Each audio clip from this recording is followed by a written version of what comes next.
gafo unu ya nwoke bụ Ernest Onya nọ ebe a ha ncha niile na-abata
number one.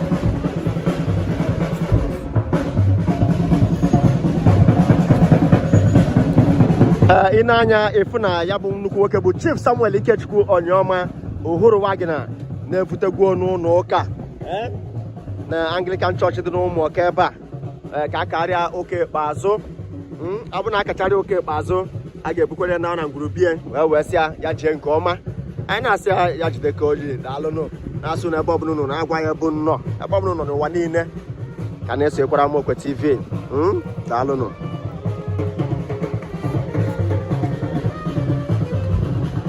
Chief Samuel Ikechukwu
onye nwanyị nọnyere unu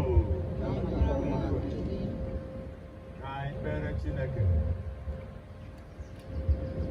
site n'okwukwe n'ime Kraịst Jizọs ya nara arụ nwanne anyị nwoke Samuel maka ofufe nru ili ya ka anyị site na ntụkwasị obi anyị nwere na Chineke onye na-enye ndụ kpere ya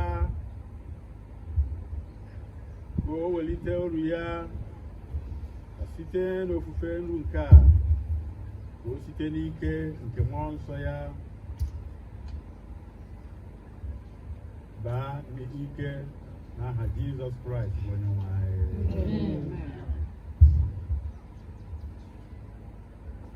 Edebere m Chineke n'iru mgbe niile, ọ nọ n'aka nri m, n'ihi nke a agaghị m ada. N'ihi ya obi dị m ụtọ, anụ arụ m ga-ezu ike n'olileanya. Abụ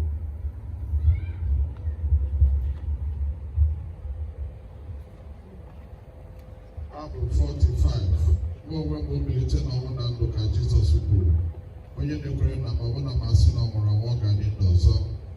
Onye ọbụla nke na-adị ndụ nke na-ekwerekwa na m agaghị anwụ ma ọlị ruo mgbe ebighị ebi. Page 6 of our service book.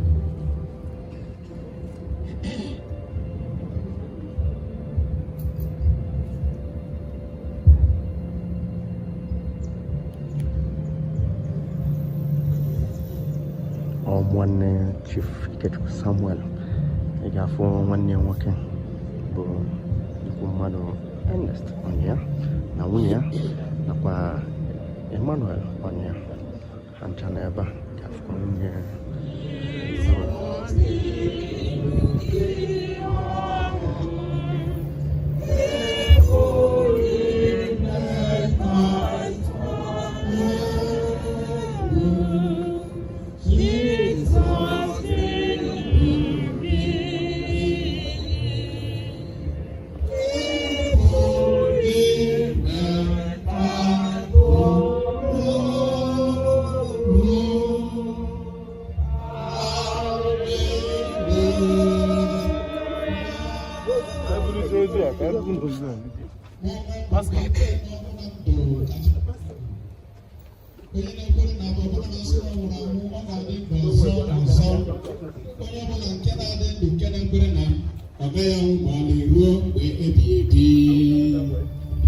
Yes, that way.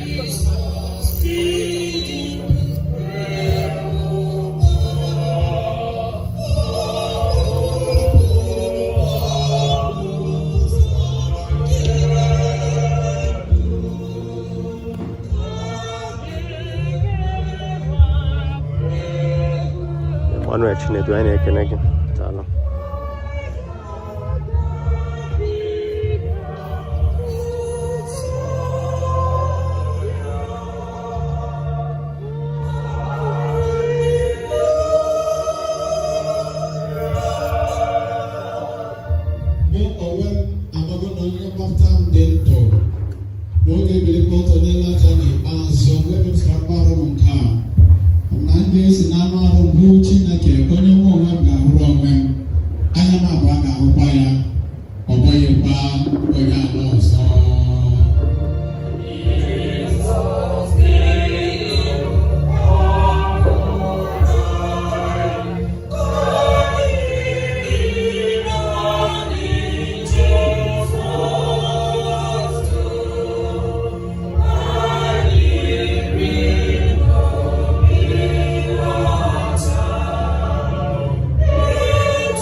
na anyị dị ndụ ọ bụ n'ebe onye nwe anyị nọ ka anyị dị ndụ ma a sị na anyị nwụrụ anwụ ọ bụ n'ebe onye nwe anyị nọ ka anyị nwụrụ ya mere ma anyị dị ndụ ma anyị nwụrụ anwụ anyị bụ nke onye nwe anyị n'ihi na ihe Kraịst ga-enwu ọ dịkwa ndụ ọzọ bụ nke a ka o wee bụrụ onye nwe ma ndị dị ndụ ma ndị nwụrụ anwụ.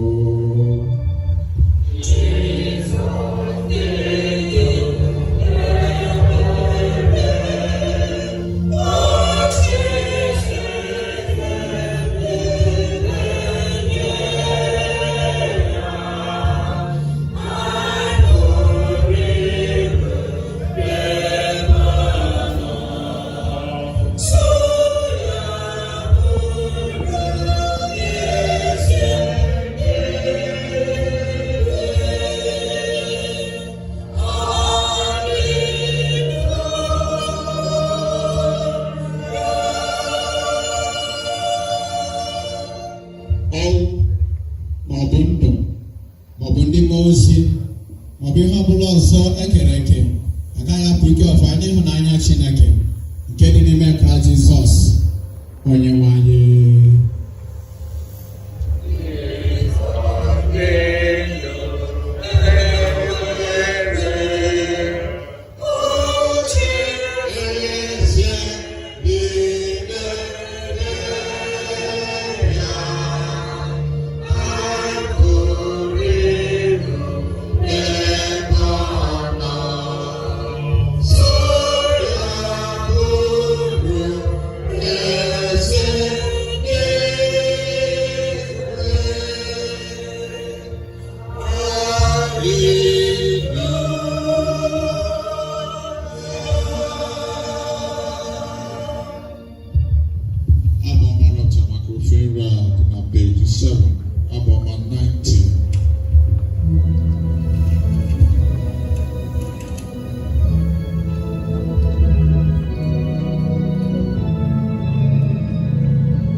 nwere oge, mgbe dịkwara ihe ọbụla a na-eme n'okpuru eluigwe, mgbe ịmụ nwa ma mgbe ịnwụ anwụ, mgbe ịkụ ihe n'ubi na mgbe iropu ihe a kụrụ, mgbe ibu ebu na mgbe ịgwọ ọrịa, mgbe itigbo etigbo na mgbe iwu ụlọ, mgbe ịkwa akwa na mgbe ịchị ọchị, mgbe iru uju na mgbe ite egwu, mgbe ịtụfu nkume na mgbe ịtụkọba nkume, mgbe ịbakụ na mgbe ịnọrọ mgbakụ n'ebe dị anya, mgbe ịchọ achọ na mgbe ime ka ihe laa n'iyi, mgbe idebe edebe na mgbe ịtụfu etufu, mgbe ịdọwa adọwa na mgbe idukọta adụkọta, mgbe ịgba nkịtị na mgbe ikwu okwu, mgbe ịhụnanya na mgbe ịkpọ asị, mgbe agha na mgbe udo. Nke a bụ okwu Onyenwe anyị.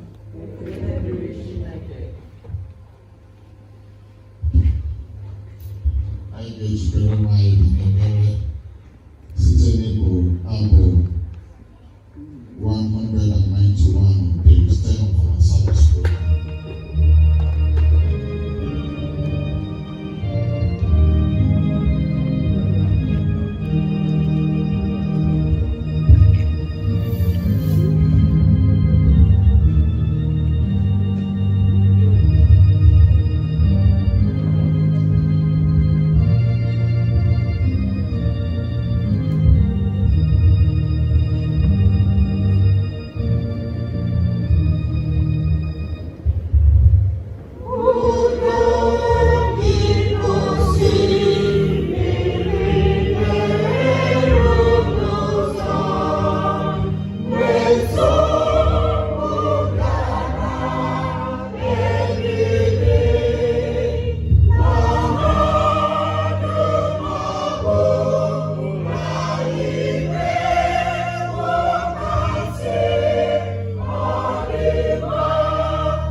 He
This is the church service for Chief Ikechukwu Samuel Onya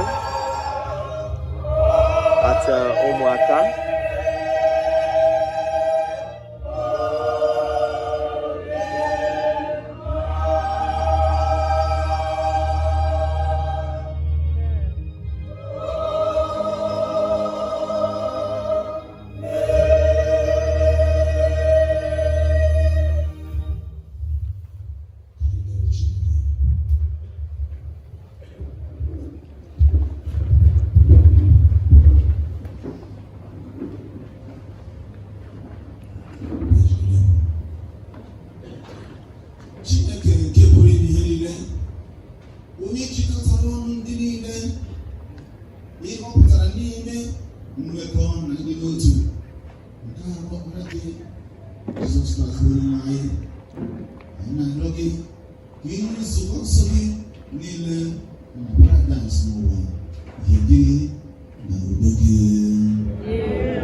I get to go on in the Chineke.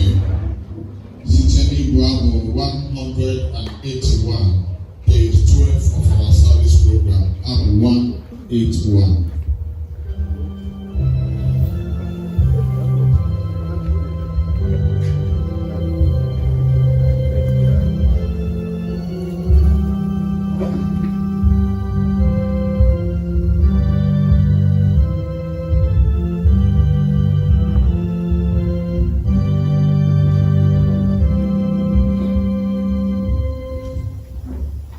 Oh,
Faith Church Muta.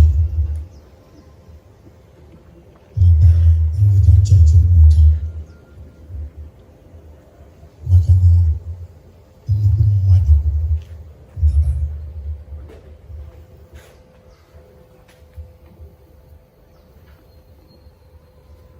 Mgbe ụfọdụ ibe anyị ji agbakọ ihe bụ nnukwu mmadụ ga-ego mmadụ ụlọ ọrụ ụdị ndị ya na ya na-anya ụdị and so on and so forth. But from God's own perspective, He sees differently. God searches the heart and tries the mind. Ụmụ onye bụ mmadụ. Ọ bụrụ ka anyị si agbakọ ka o si agbakọ. Ọ bụrụ ka anyị si afụ afụ. A sị na taa iwu na mma akwanyere Chief Samuel Chukwu onye ọma ugwu rie. Agbanyeghị na doctor nyere anyị appointment today. That's why my wife is not here. I just for time. Ka enwee ike mmefu nke a njebe ebe ahụ maka na olu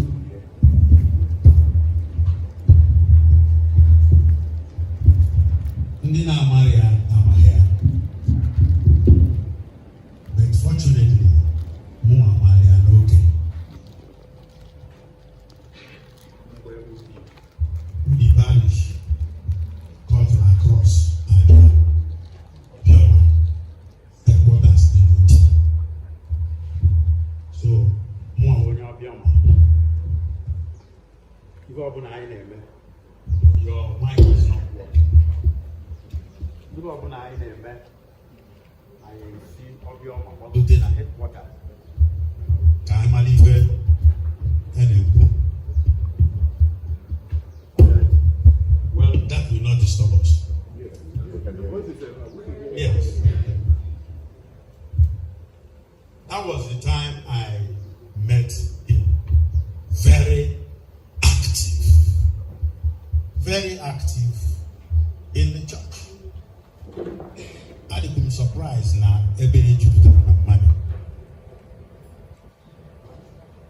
I believe ndị oyibo na-ekwu out of sight, ọ bụla out of mind. Ndị ya ga-egbochi mmadụ enwu. Onye nwụkwa anụ mbọsị oyi eme gị.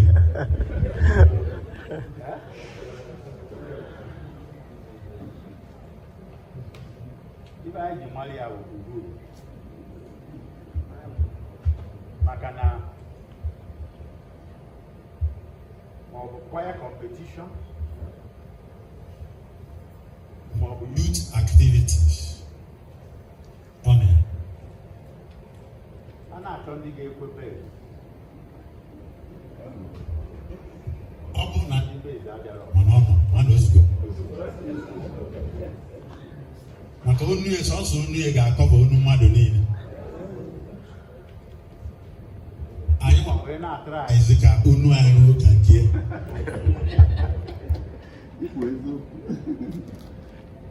imekọtazi onu nke ga na-achọ ịgbawa maka ọbanụ mana o nyere aka to train our own voices ka ọ gbagote mgbe mgbe ha na-emezi okenye anyị nwa na-enwe ike na-anọ.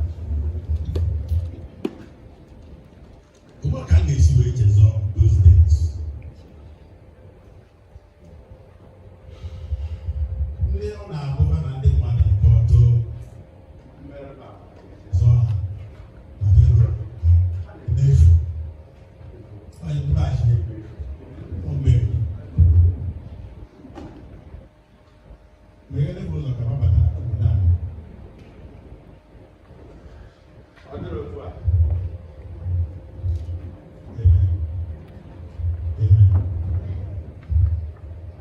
He continued to come to the bishop's house. And all that happened on the go, and he would not have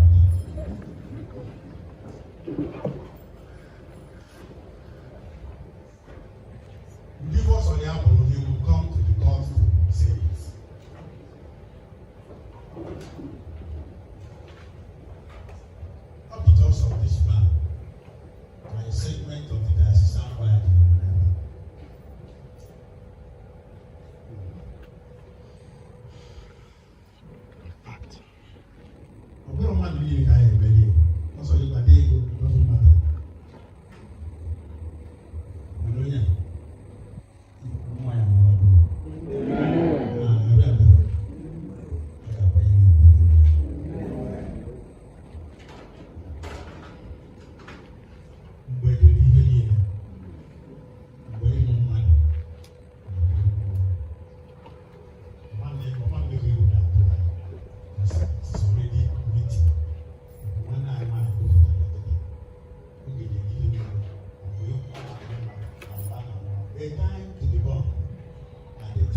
na anyị bụ ife na-akwụsị akwụsị ka anyị wee nwee uche amamife.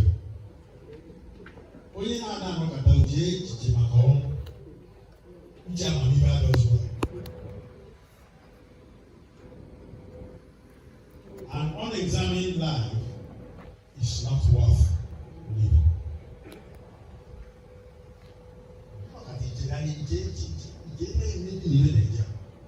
Since my secondary school, okay,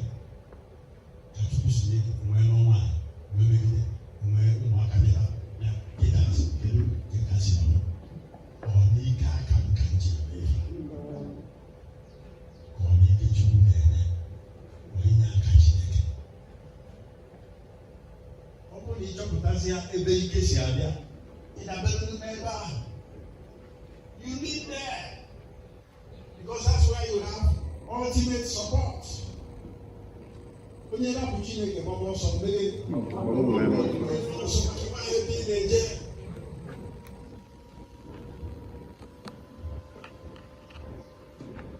our society has changed a great deal. It has changed. The one who believes in about I can handle it, I can do it, I can do this, I can do that, If you maka Chineke asị chelugodi, isi ka bele maka ibe ahụ sị gị chelo, I can handle it. I can handle it. I can handle it. Bụ naanị otu nkume. Otu nkume. The moment nkume kupụta ya. Ihe kwesịrị ịpụta n'ọrụ bụ thank you Lord. Ikuru ume o wee nwee ike pụtakwa thank you Lord. Maka na ikulie ọjụ na ọma pụta. Ọjụgo na ọ chọrọzi ịpụtazi onye nwe ewerugo. So what can any man do? Nothing. Ọsọnsọ ịnabata Chineke n'ime obi anyị. And onwere ụzọ ọzọ anyị ga-esi mee na-abụrụ ụzọ a bụ Jizọs Kraịst. Ọ na-agwafa ya na-anakwuru nna. Ọkwụnụ mara ebe a. Ọkwụnụ mara ụzọ. Tọmọs ya. Anyị amara ụzọ ka ị ka esi mara ebe ị na-eje. Onye nwa bụ ụzọ eziokwu na ndụ. Onye kwuru ibe a? Jizọs agbagwojuru gị anya n'ụzọ esi na-anapụ nna bụ mụnwa bụ ụzọ n'ọmụnwa bụ eziokwu ọmụnwa bụ ndụ. A na-ekwu maka ndụ ebighị ebi ọmụnwa. Ị na-anya na John chapter 14 from verse 1 ọ sị ka obi unu ghara ịlọ mmiri, kwerenụ na Chineke, kwerekwanụ na mụ. N'ụlọ nna m ọtụtụ ebe obibi dị. Ọ bụrụ na ọ dịghị otu a, m ga-agwawori unu, n'ihi na ana m aga idoziri unu ebe. Ọ bụrụkwa na m gaa idoziri unu ebe, agaje m ịbịa ọzọ. M ga-anarakwa unu nye onwe m, ka unu onwe unu wee nọkwa ebe m onwe m nọ. Ebe mụ onwe m na-ala, unu matakwara ụzọ ya. Tọmọs sị ya, onye nwe anyị amataghị ebe ị na-ala, anyị si anyị amata ụzọ ya. Jizọs sị ya, ma onwe m bụ ụzọ na eziokwu na ndụ. Ọ dịghị onye ọbụla na-abịakwute nna m ma ọ bụghị site na m. Haleluya. Toonu Chineke. Ọ bụ onye nwe anyị. Anyị kwere na Chineke, anyị kwerekwa na nyanwa. Ebe a ka ọ na-alụkwa afịa ụfọdụ mmadụ ahụ. Mmadụ niile kwere na Chukwu. Maka ezikwa maka ọkpara Chineke. Okwu ada. Ikwelu na Chineke ọ bụrụ nsogbu. Ikwelu na Jizọs ya ka a na-azọ iri ogologo oge. Mana Jizọs ji ọnụ ya na John chapter 14 wee sị unu kwelu na Chineke bụrụ na ị kwere na ya ịma nkwe n'ihe ọ na-akụzi ịma nkwe na ntụziaka ya ana ị kwere na Chineke wee chọọ ka gị na Chineke nọkọ ebighị ebi ka ị nọdụ ebe ahụ ọ sị gị na nwa ka ị ga-esigbu ebe ahụ n'ọnya nwa bụ ụzọ n'ọnya nwa bụ eziokwu n'ọnya nwa bụ ndụ o nweghị onye ga-eru ebe Chineke nọ ma ọ bụ site na Jizọs n'ebu so ka ezi ka ị ga-esi wee ghara ikwe na ya mana ikwere na Chineke ị ga-esi anya gị na nna mmadụ adị na mma mana ị na-emebu nwa ya o kwere omume ịma na nwoke a ga-eme gị ife ọkwa na ntụmadị mgbe ị na-atụrụ ha anya gịnị ya nọ n'oge ọbụla gịnị ya dị na mma na-emekọ ihe niile mana ị pụọ n'akụkụ ijide nwa ya na-asụ ka abụ wee nye ofu nọ gị na-eme ya gịnị aka dị na mma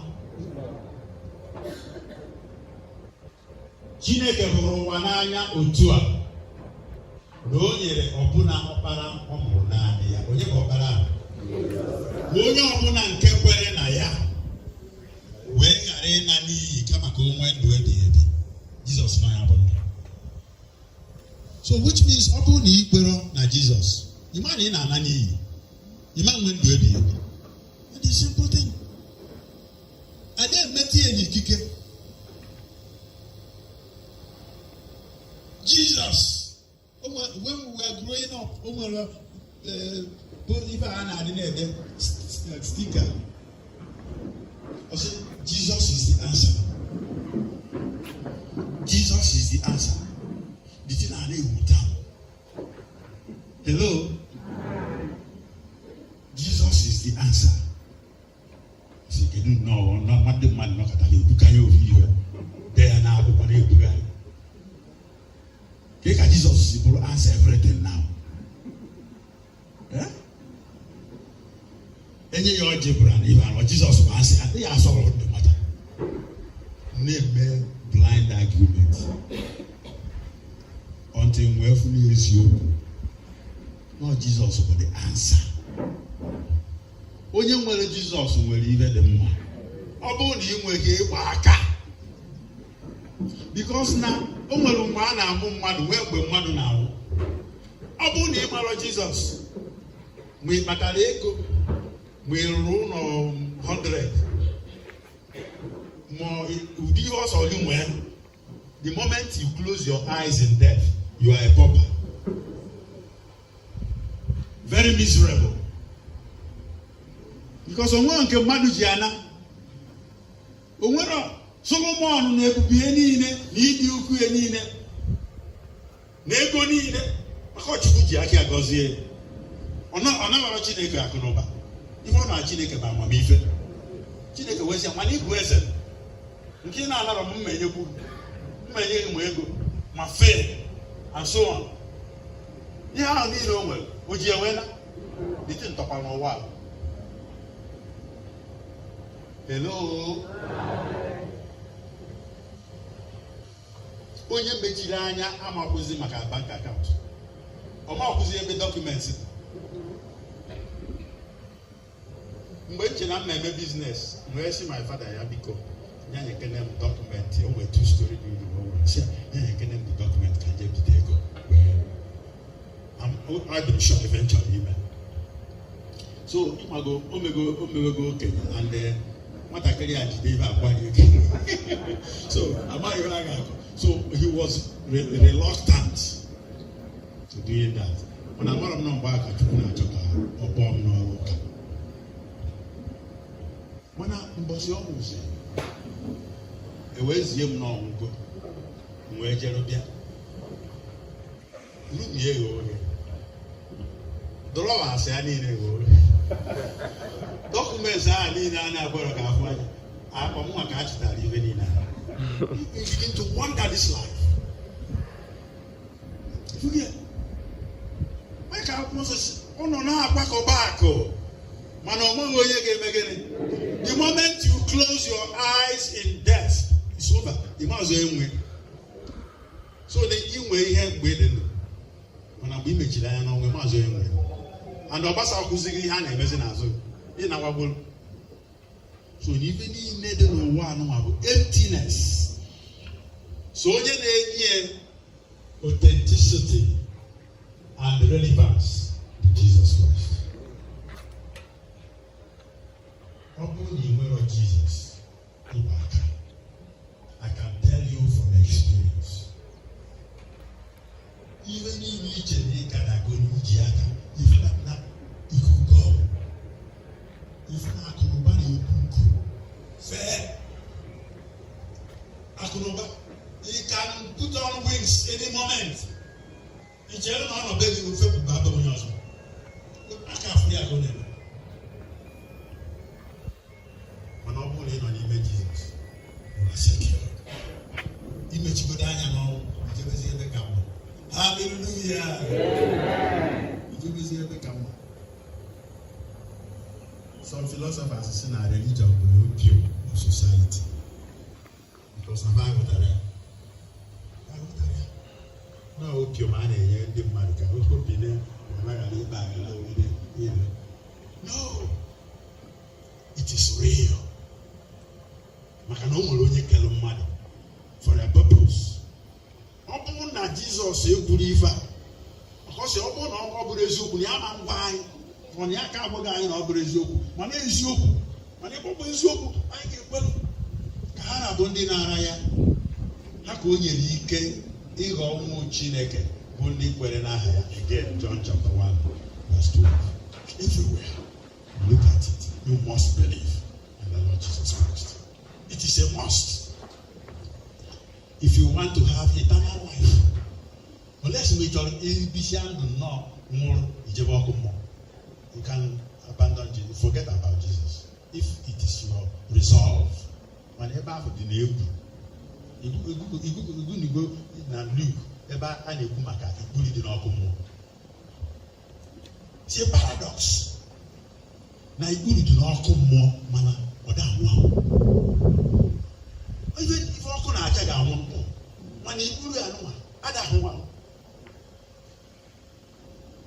And often can let man, mother amount. I can put the other one now. The soul that sinneth dies, but in hell it lives. Can you see that? You are not that man, or madam, or Panapa.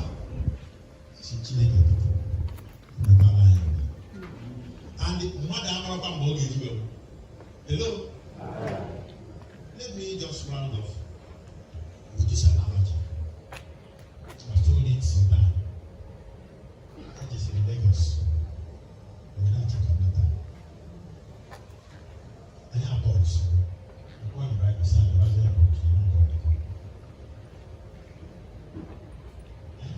That's what it is.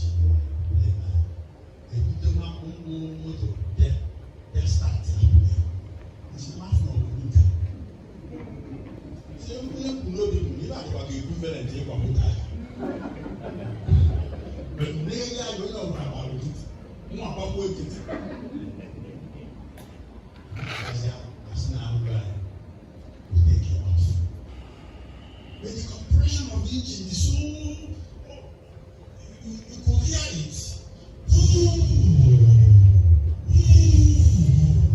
It's not so good. What happened? So, if I go there, I'm going to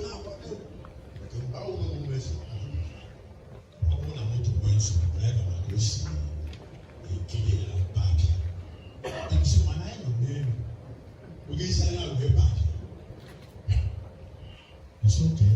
Now the aviation rule, how would they know this so well? The pilot can run the money. They will so wonderful. It's one day to tell you pilot to see, ladies and gentlemen, I said to you pilot, you have to believe in it.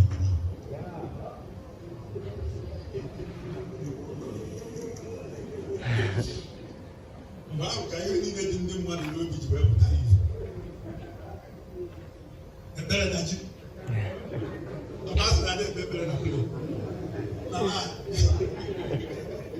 When things are normal, you behave normally. During abnormal times, you do abnormal things.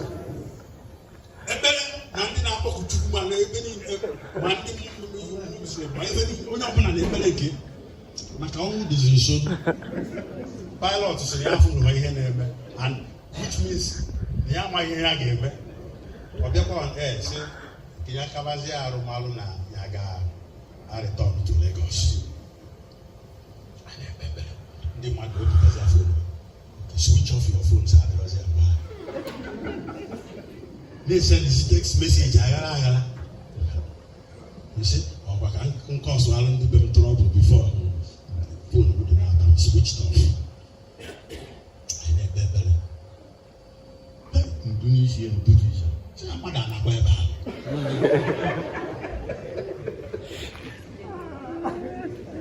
Ife izizi uche n'uche bụ ọ bụ nkịta na plane na crash ya.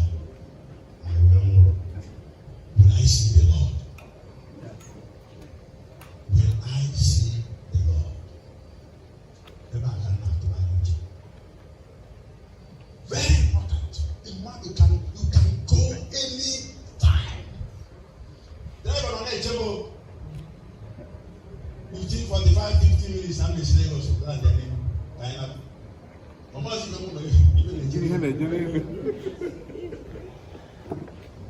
We will not play though. Ma ọ bụ na bicycle kutu, ma motorcycle. Ọnwụ bụ gịnị? And ofu ugboro ka akara aka na mmadụ ga-anwụ.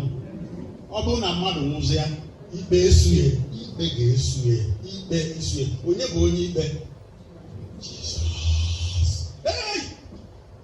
Were nna m, werekwa nna m. Ka ha rabụ ndị na-ara ya hapụ onye gị ike ịghọ ụmụ Chineke bụ ndị kwere n'aha ya. I wee jụ, ịmara eziokwu na-eme isi ike. Ịmara eziokwu na-eme isi ike. And o nwere onye ga-enyere mmadụ aka that day. Ọsọsọ onye Jizọs maka good. Even after. Brothers and sisters, this is true. And no God say, there's no more time. Then even a man abide. You could even a man. Can you see? Government ain't going to be better. Ain't going to be mad. I'm not even at job. There's so much pressure in the country.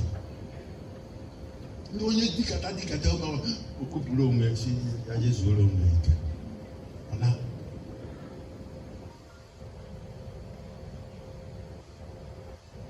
Mana ọ bụrụ na ị nọ n'ime Jizọs, ị bụ onye ụwa ọma. Ị bụ onye ụwa ọma. Because at least you can have a place of respite. Dabere Chineke, dabere Chukwu, dabere Jizọs. Ị nọ na mma. And he can supply all your needs according to his riches in glory by Christ Jesus. Jesus. Don't play with him. His economy is different from the economy of Nigeria. He can supply. Onye na-ezi nnụnụ n'isi awe bujel prophet ifo. Ụmụ Israel na-apụta na ọzara sị na agụ egbukwe afọ ọsọba maka gịnị. Ọkwanya si unu pụtaba. Ozie ikuku ekwe nnụnụ esi ebe niile kwels ataba anụ. Mana na-ada n'elu. A na-eje iwere nkata na-eje ekwu. Ọ Chineke. Ọ pụrụ ime ife niile. Mana ọ bụrụ na ị mara ya, iman, your faith cannot sustain you. Ọ bụrụ na ị mara Jizọs, that he will do what he said he will do. But say, they go do Africa, they go to Kabasi and Masemba. Solomon ne Bubieni, a very old maka one flower. Kepan Makun Mabunde can be Chilek.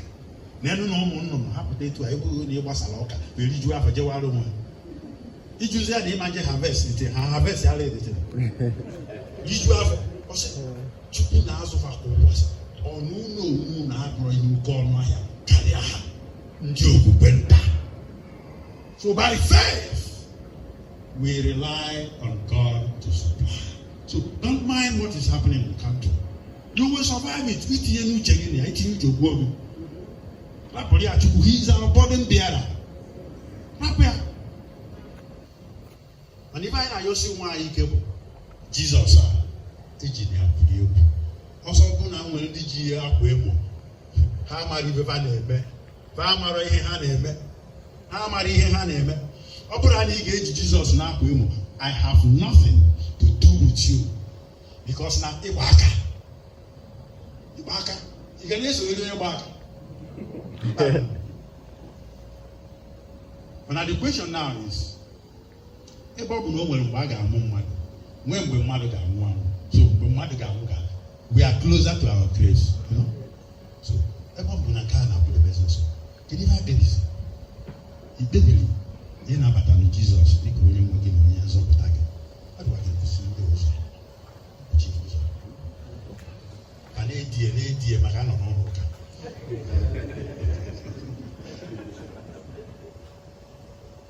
What's your result?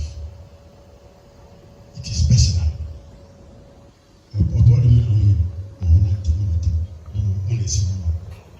Personal. Ị ga-ekpebi nata na obi gị. Maka ọjọọ ịbata ọbata na obi gị. Anọ m n'ọnụ ụzọ obi gị na-akụ aka. Revelation chapter 3 verse 20. Revelation chapter 3 verse 20. Na-akụ aka. Ọ bụrụ na ị meghe ọ sị na abata. Nyabata gịnị abụrụ enyi unu erikọbazi ọ sị n'akụkụ nke ọzọ na mgbe ya ga-abata ya na nna eweruzie mere ebe obibi. When it reaches to that level, when God and the Son makes you their habitation, you are sure of protection, you are sure of provision, everything is complete.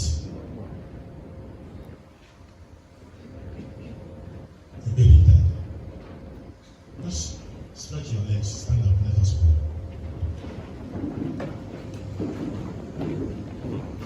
Close your eyes and reflect on what I will say and what the Holy Spirit is ministering in your spirit now.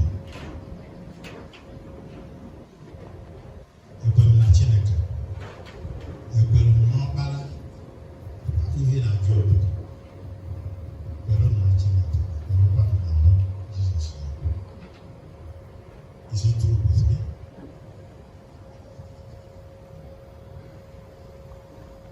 If yes, then I must accept it. If no, then this is an opportunity.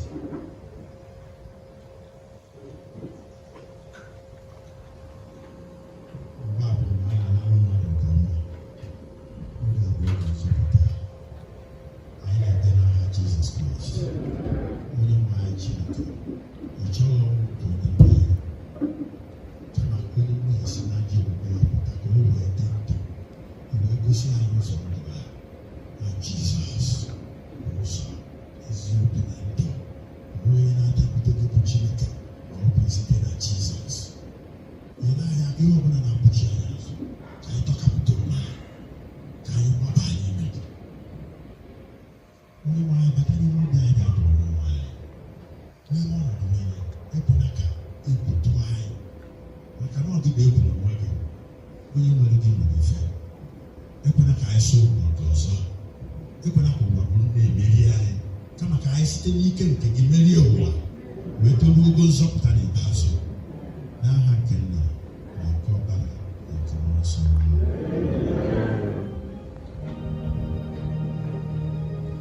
Thank you for joining our live broadcast.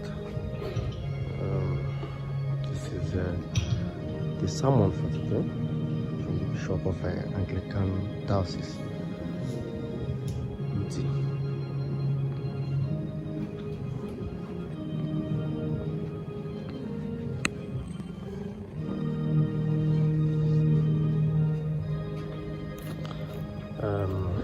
Chief Ikechukwu Samuel Onyoma.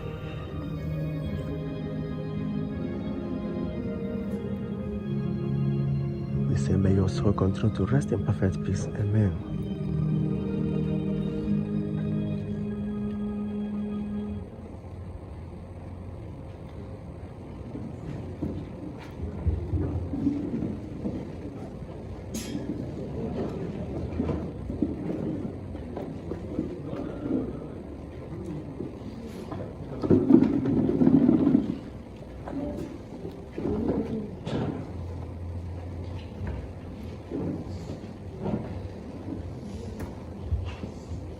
are joining us, tell us where you're joining us from, tell us where you are. We're here live at Umuoka Uti Ancient Kingdom in the local government area of Enugu State.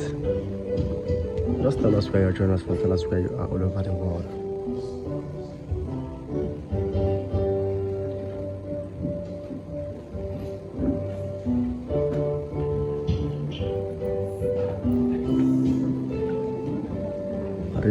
We thank you.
For watching from Abuja. Thank you for joining our Moka TV live update. We are here live at Umuoka. May the soul of Chief Samuel Ikechukwu Onyeoma rest in perfect peace. Uhuru.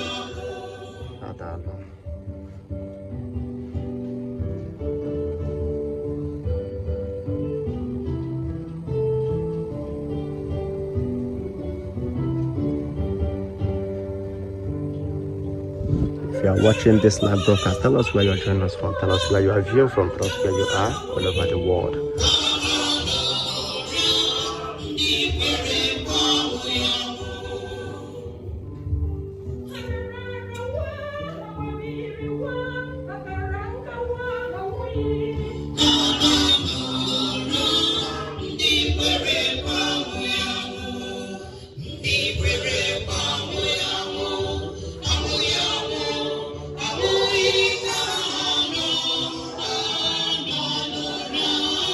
Igwe,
Echemba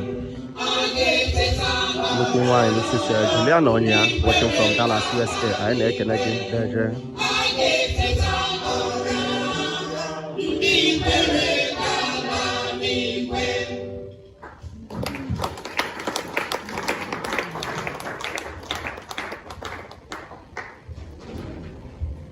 Hallelujah. Anyị ga-enye onyinye ka anyị na-agba ọbụ nke ọ bụ gị.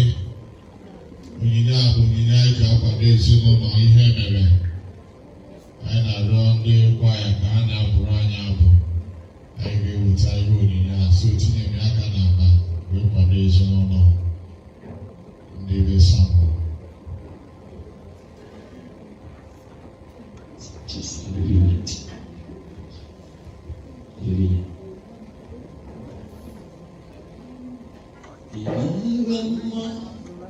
Chukwu ịdị ebube,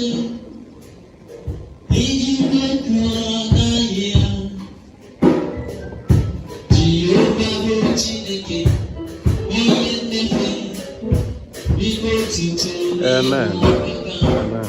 ị mara mma, ị mara mma.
Hallelujah. Nwata na-agakwa n'iru n'abụ abụ ezinụlọ ndị be Ọdịọma.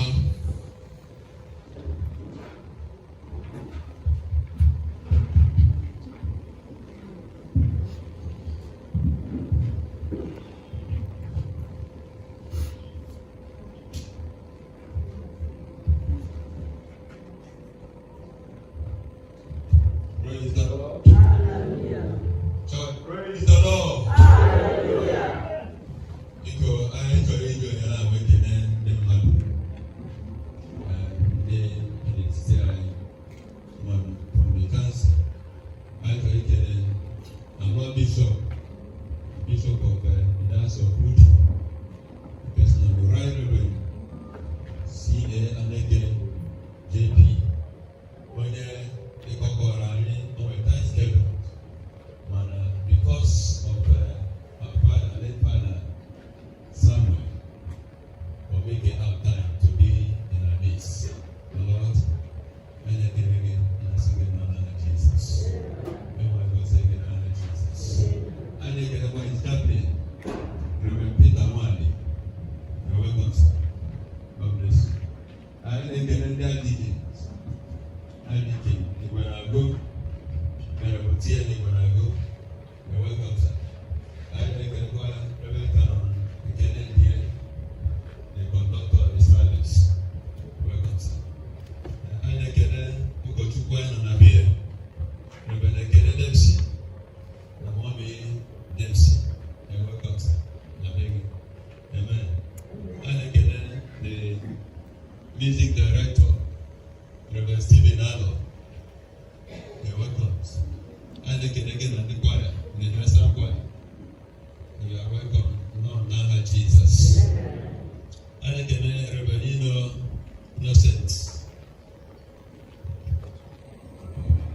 Innocent Asobo. You're welcome, sir. God bless you.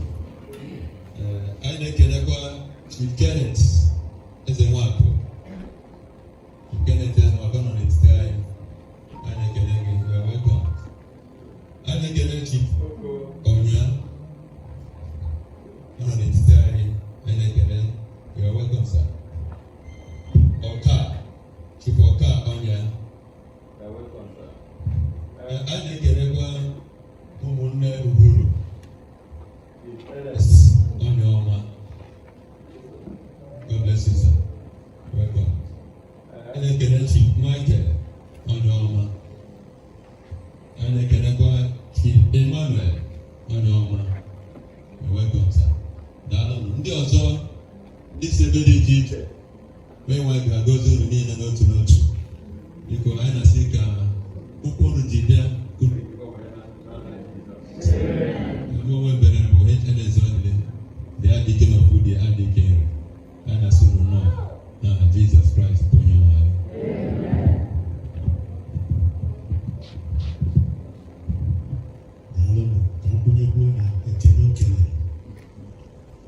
As standing on the existing protocol. As the protocol as I don't only get a good name and then go to the one and that, but come on, more.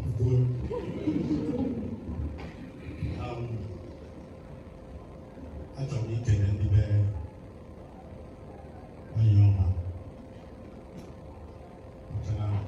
Both for nobody now, the secret. God's blessings. It will be eluding you. I'm going to want to tell you, Goeze, I'm not going to Goeze. I'm not going to Badoria, I'm not going to Badoria. We can do it. I'm also going to be a young man. If I mean, more than the other. Step with teaching. Yeah? He's carrying the teaching. Right. Now, as a one, I'm happy to see you. Thank you very much for coming. And there, I will go and say before today. And there, was there a confirmation as a series in my class. And there will happen. I got there. apia ma ọfụma kama na mụ na ya yere ọzọ because na ọ tọrọ m ọfụ ọtọ iwe iwe tọrọ maka ya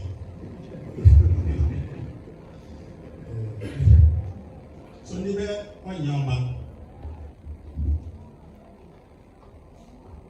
nnukwu ife unu mere bụ na unu nyere chọọchị ebe ọ nọ.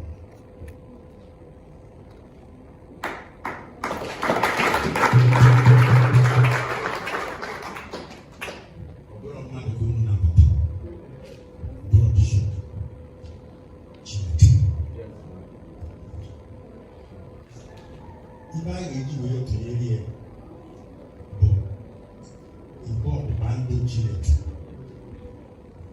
bịarụnụ David igwe kpọrọzi ya metụ aka because na onye gara imetụ aka dapụrụ nwa enezi anya the closest priest na bụ Ebededa ọsị bugbuo na ebe Ebededa ibe bezụkwara ebe ahụ ya nọ bebie Obededa wee nabata igwe ọgbụgba ndụ Chineke n'obi ọcha 3 months. Only 3 months. David Friday. Because of the level of blessing that was coming to Obededa. Church in nabata igwe ọgbụgba ndụ. My guys can nkọwa alone of so that you can tap into it. There is a blessing for you. So deliberately receive it. Because all the room, I'm talking from experience. Thank you. When my father in the church, the John's Church of Yoma, it was a big controversy. Any back. On a base of it, where they say that.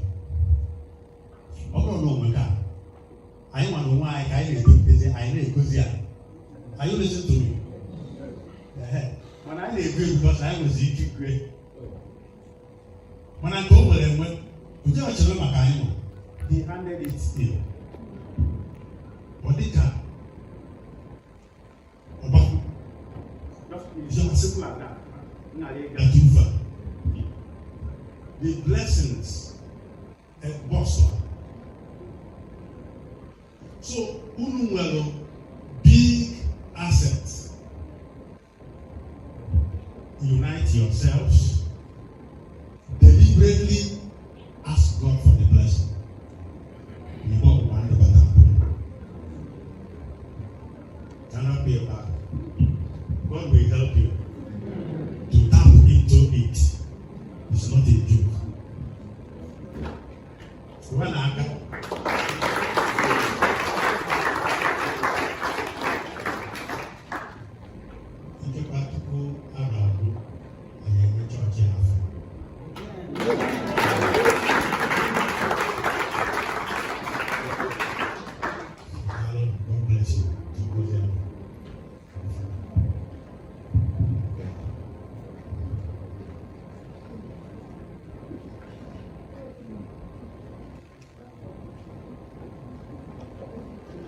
Album 181 on page 12. When Mama and the family were publicly preaching and able to make it. Album 181.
presence of God, feel free.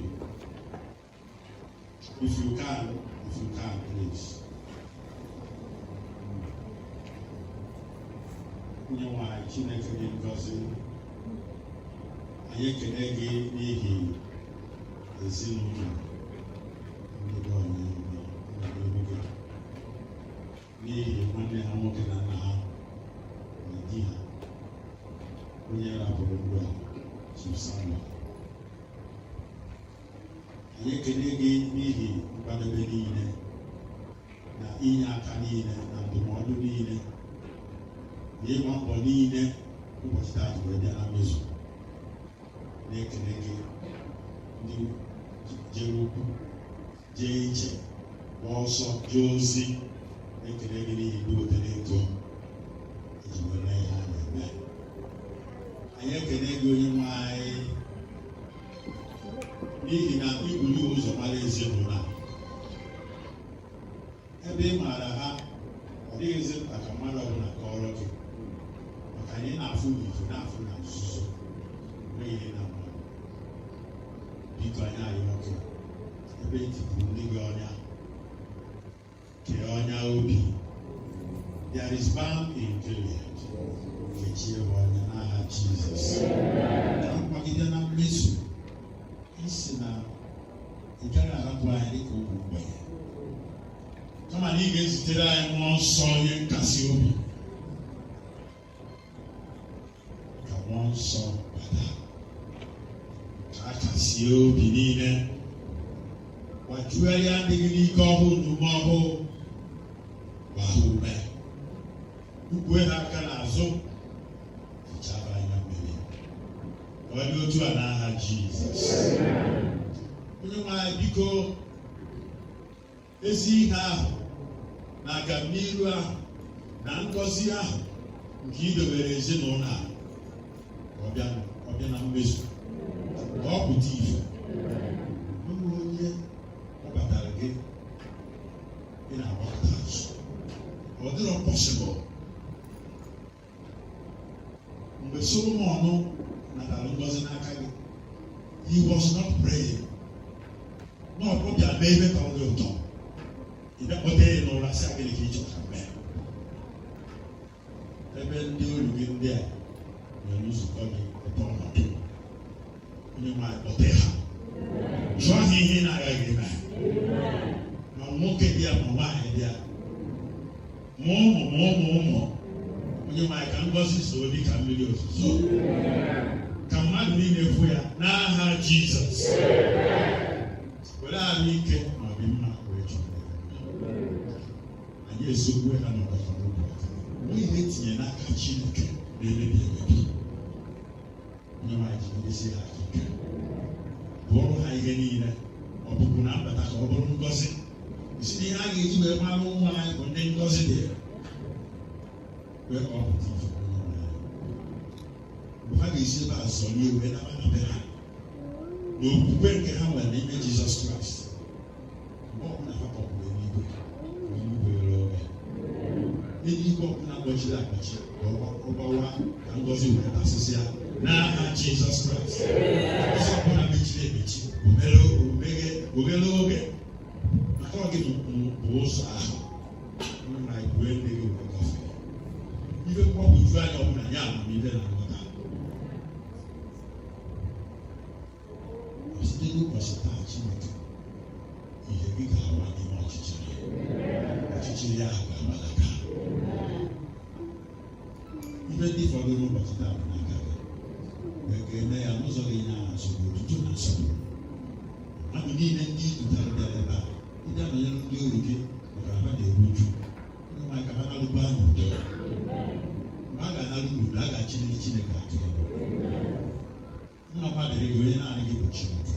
Ị na-anụ na-aza ekpere mgbe ọbụla anyị kpọkuru n'okwukwe na Jizọs Kraịst bụ onye anyị. N'aka nchedo n'aka amara ekpere Chineke ka anyị na-arara ụmụ niile onye nwa Chineke gọzie ụmụ onye nwa dịrị ehu nke ire na ahụ mee uru na amara. Onye nwa gosi ihe ọma na-arụ ụlọ ya gbaa udo. Ka ngọzi nke Chineke nke pụrụ ime ihe niile bụ nna na ọkpara na mmụọ nsọ dị n'etiti unu tinyekwara unu mgbe niile. Amen.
Praise the Lord.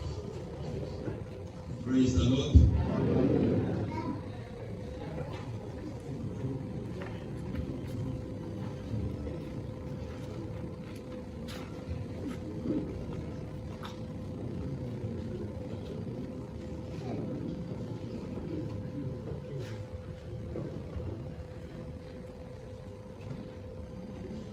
Because now, Civil Parish, Anglican Church of Walker, and I'm being on ever. And then you need to be a good in the church.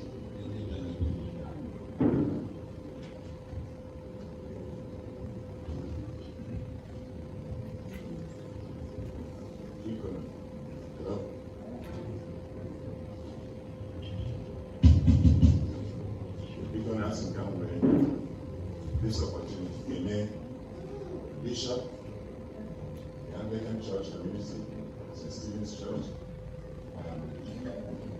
Anglican Dominion, for the respect and honor you are giving our family, especially you. I can tell you that he was my reference. He has been my reference point.